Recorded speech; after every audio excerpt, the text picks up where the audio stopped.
Baik, tentang teknik elektro dan teknologi informasi sendiri, di kami ini kan ada 3 prodi ya Mas ya. Jadi ada prodi teknik elektro, prodi teknologi informasi, dan teknik biomedis. Nah, meskipun 3 prodi ini ada irisannya, tapi tentunya masing-masing ini punya karakteristik yang unik. Teknik elektro tentunya kita tahu bahwa kehidupan kita ini tidak lepas dari support listrik, support barang-barang elektronis.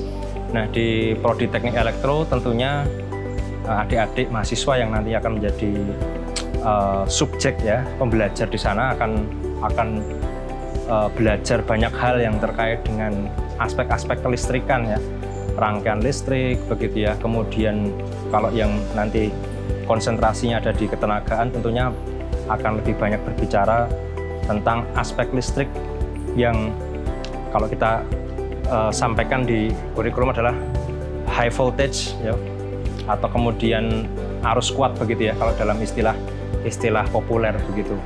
Nah, nanti ada juga adik-adik yang akan belajar komunikasi ya, sistem komunikasi. Tentunya belajar bagaimana sih karakteristik sinyal, bagaimana sih sinyal ditransfer dari satu bentuk ke bentuk yang lain ya. Jadi kalau kita menggunakan smartphone, tentu kan ada teknologi yang mendukung smartphone tadi.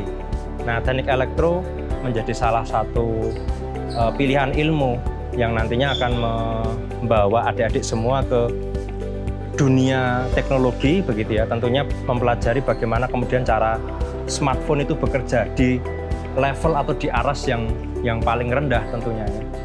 Kemudian teknologi informasi, kita semua tahu bahwa kita tidak bisa lepas dari data hidup kita ya. Apalagi sekarang kita hidup di era internet begitu ya, di era di mana komunikasi kerja bahkan itu bisa kita selesaikan melalui koneksi internet yang mana itu tidak pernah terbayang 10 atau 20 tahun sebelumnya. Nah, teknologi informasi akan lebih banyak membahas begitu ya, bidang ilmu ini akan lebih banyak membahas tentang bagaimana kemudian data itu didapatkan ya, data acquisition gitu ya. Kemudian bagaimana mengubah data tadi menjadi informasi yang bermanfaat. Tentunya proses mendapatkan data, kemudian mengolah data, melakukan manajemen data ini kan banyak sekali tools, banyak sekali infrastruktur, banyak sekali metodologi yang terlibat di situ. Sehingga nanti adik-adik yang masuk ke prodi teknologi informasi akan berhadapan dengan tadi hal-hal yang terkait dengan proses data, mengambil data, kemudian mentransformasikan data menjadi informasi, bahkan menjadi insight ya, atau hal-hal yang kemudian bisa mendukung keputusan ya. Nah, itu bidang ilmu teknologi informasi. Kemudian bidang ilmu teknik biomedis ini adalah bidang ilmu yang saya kira cukup unik karena ini memadukan aspek rekayasa atau engineering dan aspek medis. Kenapa demikian? Kita tahu bahwa teknologi saat ini mendukung proses pengambilan keputusan pada saat dokter melakukan diagnosis. Ya, pada saat dokter melakukan diagnosis, di zaman dahulu dokter menggunakan knowledge atau pengetahuan yang dia miliki untuk melakukan diagnosis. Tapi saat ini dengan berbagai macam perkembangan teknologi, dokter bisa melakukan diagnosis, memeriksa pasien dengan alat-alat, ya kan? Nah, teknik biomedis itu menjadi salah satu pilihan yang sangat-sangat baik begitu ya. Ketika nanti teman-teman ingin belajar tentang bagaimana aspek rekayasa atau aspek engineering ini diterapkan dalam konteks medis. Jadi bagaimana memanfaatkan teknologi untuk mengolah data, mengolah sinyal, mengolah hal-hal yang itu nanti beririsan dengan dunia medis begitu. Kira-kira seperti itu Mas, secara singkat dan secara mudah.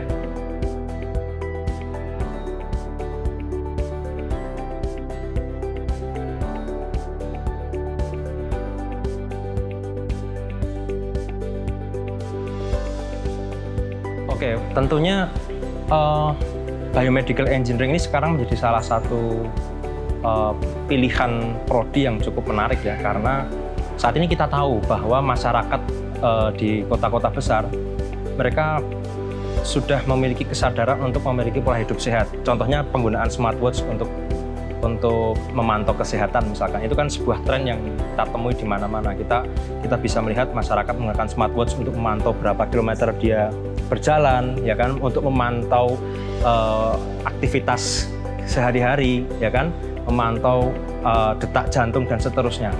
Nah, di balik proses itu semua tentunya ada perangkat keras dan perangkat lunak yang mendukung, kan, ada software dan ada hardware-nya. Nah, teman-teman dari teknik biomedis itu bisa menjadi salah satu pool ya, talent pool gitu ya, sumber daya manusia yang nantinya dibutuhkan untuk merancang produk-produk yang berhubungan dengan healthy lifestyle tadi. Jadi bekerja di startup, bekerja di industri kesehatan begitu ya. Apalagi saat ini kita tahu COVID-19 begitu ya, kita sadar bahwa saat ini kebutuhan untuk menjaga sanitasi sangat tinggi.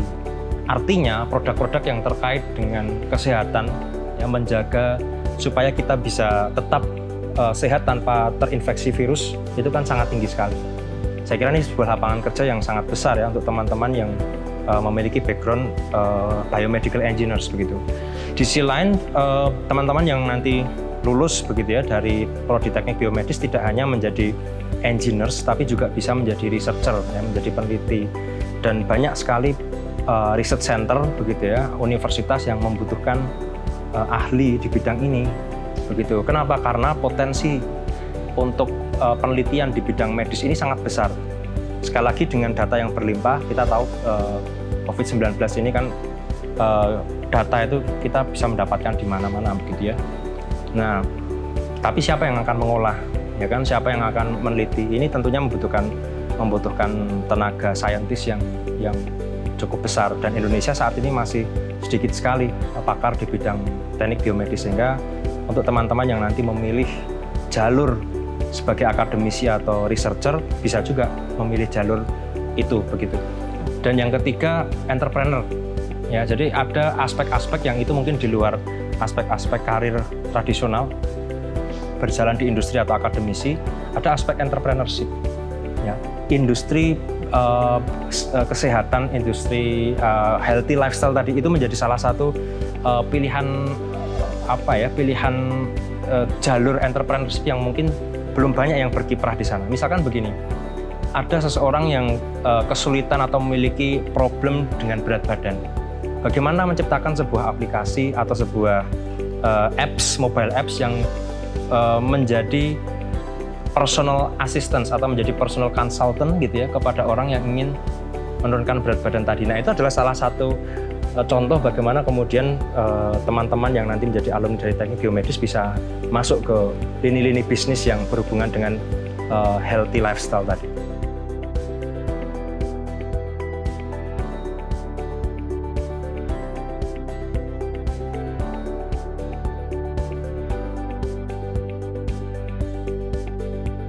Baik, kalau di DTT memang kami mencoba membangun sebuah kultur, mencoba membangun sebuah budaya yang tidak hanya menitik beratkan pada aspek kognitif ya, tapi pada aspek-aspek yang sifatnya moral, pada aspek-aspek yang sifatnya etika begitu.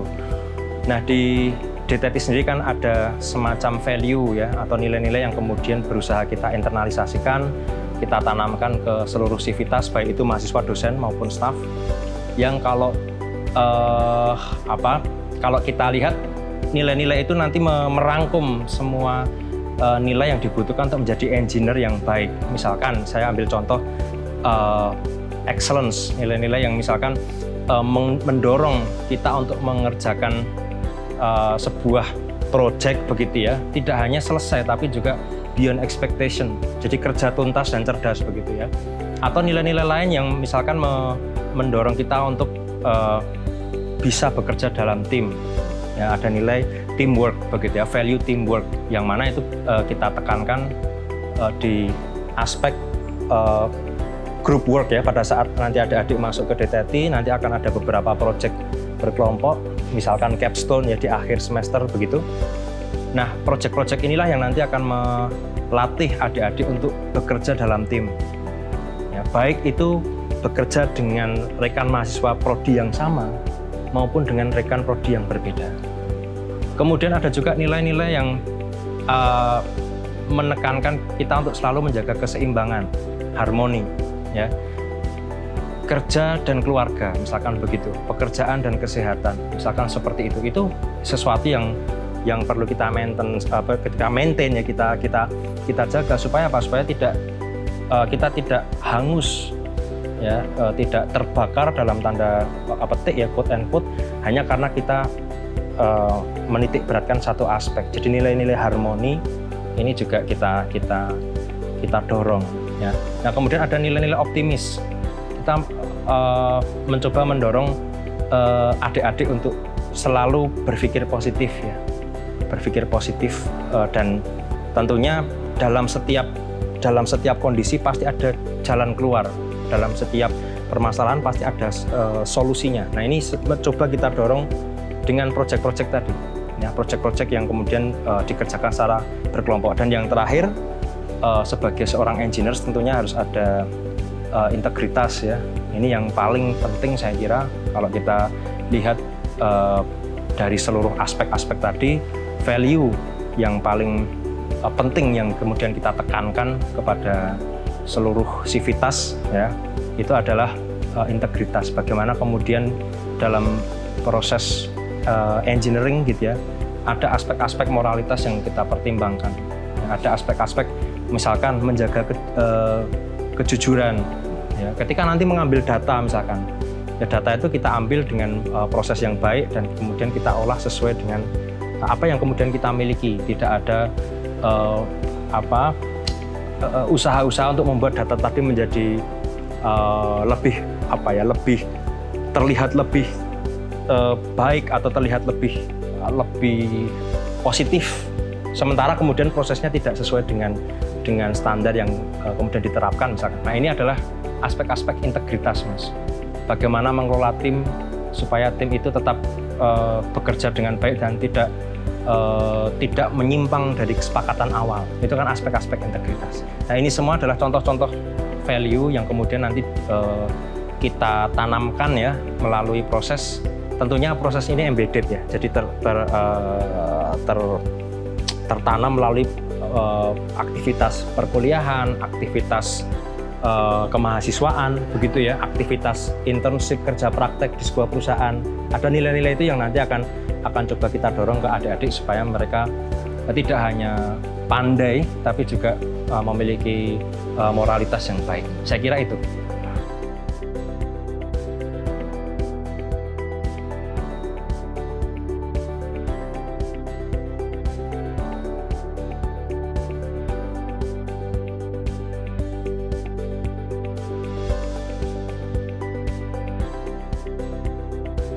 Baik. Jadi begini, kalau kita bicara AI atau kecerdasan buatan, ya, artificial intelligence itu adalah bidang ilmu yang sangat luas begitu. Tapi memang saat ini bidang ilmu ini condong kepada salah satu cabang, ya, yang kita sebut machine learning begitu.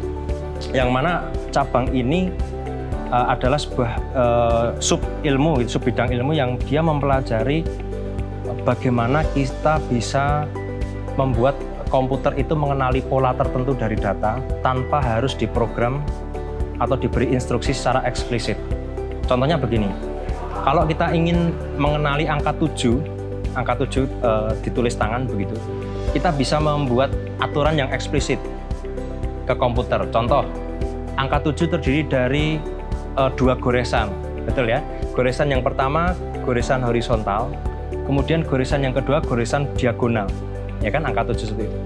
Tapi faktanya ketika kita melihat tulisan tangan dari sekian ribu orang, tidak semua orang itu menulis angka 7 dengan aturan tadi, betul kan? Tidak semua orang menulis dengan goresan horizontal, kemudian ada goresan diagonal. Ada orang yang menambahkan goresan horizontal kecil, ada yang menambahkan goresan vertikal, ada yang miring, dan seterusnya. Nah, kalau kemudian kita memprogram komputer atau memberikan instruksi ke komputer untuk mengenali semua aturan penulisan angka 7 tadi, tentunya itu sebuah tugas yang sangat berat. Apalagi angka tidak hanya 7, ada 0 sampai 9. Ya kan? Berapa banyak aturan atau instruksi yang harus kita tulis.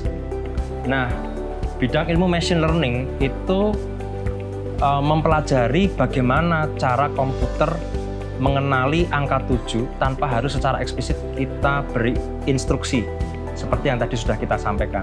Caranya bagaimana? Tentunya dengan mengenali ciri-ciri pokok dari angka 7 tadi, kemudian ciri-ciri pokok tadi kita kirim ke sebuah algoritma atau sebuah sistem, yang mana sistem tadi akan menghasilkan model matematis, dan model matematis inilah yang nanti akan memprediksi apakah ini angka 7 atau ini bukan angka 7.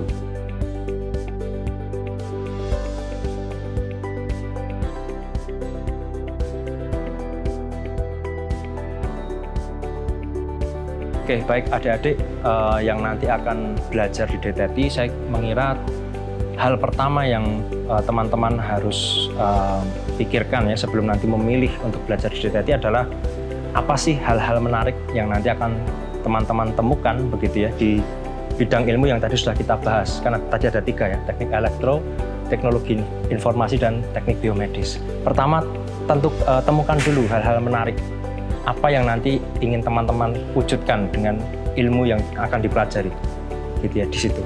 Misalkan kita tahu bahwa kita tidak bisa lepas dari smartphone, kita tidak bisa lepas dari data. Ke depan apa yang bisa teman-teman lakukan dengan data yang kita peroleh dari sensor atau dari smartphone tadi? Jadi temukan hal yang menarik yang itu menjadikan motivasi yang terbesar untuk teman-teman untuk masuk. Kemudian yang kedua adalah jangan pernah ragu untuk bertanya gitu ya, atau untuk mencari informasi yang menurut teman-teman mendukung dalam mengambil keputusan pada saat nanti teman-teman ingin memutuskan ke prodi apa atau ke bidang ilmu apa teman-teman nanti akan belajar. Contohnya ketika nanti teman-teman harus memutuskan antara teknik elektro, teknologi informasi, atau teknik biomedis, teman-teman harus tahu apa saja sih hal-hal yang nanti akan diajarkan di sana, ya kan? Bagaimana sih profil alumni yang keluar atau yang lulus dari 3 prodi tadi, ya kan? Bagaimana sih profil karir atau pilihan-pilihan karir yang nanti muncul dari 3 prodi tadi, sehingga teman-teman mendapatkan informasi yang komprehensif, mendapatkan informasi yang menyeluruh, dan itu semua akan memantapkan hati adik-adik semua, teman-teman semua ketika nanti memilih satu mungkin ya di antara 3 program studi yang ada di DTT. Saya kira itu.